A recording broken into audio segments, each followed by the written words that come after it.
Hi, my name is Ian. I am considered an at-risk person for contracting HIV and AIDS. I have encountered many people, whether it's through dating, whether it's through friendships, or through any social interactions in the gay community, that they had contracted HIV.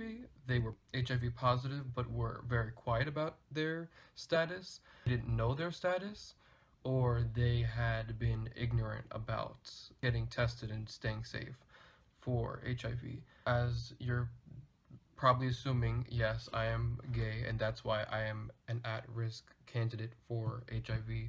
I make sure I get screened monthly at Planned Parenthood, and HIV is still dominant in the gay community as well as the straight community, but it is very rapid, and I feel like a lot of people think that nowadays all you have to do is just take PrEP, the medication for HIV prevention, to lower your risk of getting HIV, but just taking PrEP alone does not completely diminish your chances of getting HIV.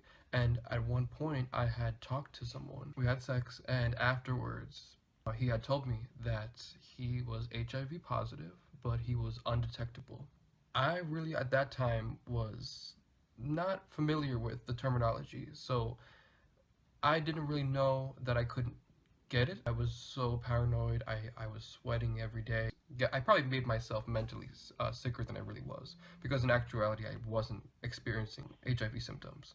But the person who I had hooked up with had HIV. That was a really bad experience with HIV because I for certain thought I had HIV.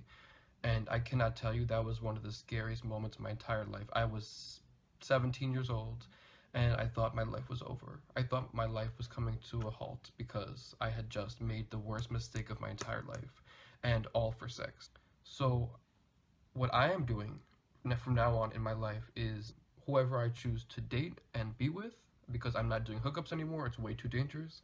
I'm dating people, and once we are official, we are going to get tested together at the clinic. That's the safest way to stay safe and know your status. So you need to know your status, you need to be constantly getting tested, and you need to be able to admit your status to people who are hooking up with you, dating you. It's very important to know all your statuses, in terms of all of your STDs, but especially HIV, because it is one of the most deadliest diseases we have known to man, and it really does have an impact on the gay community tremendously. So I hope you hear something from my message and stay safe, and really value your life, because you are worth it.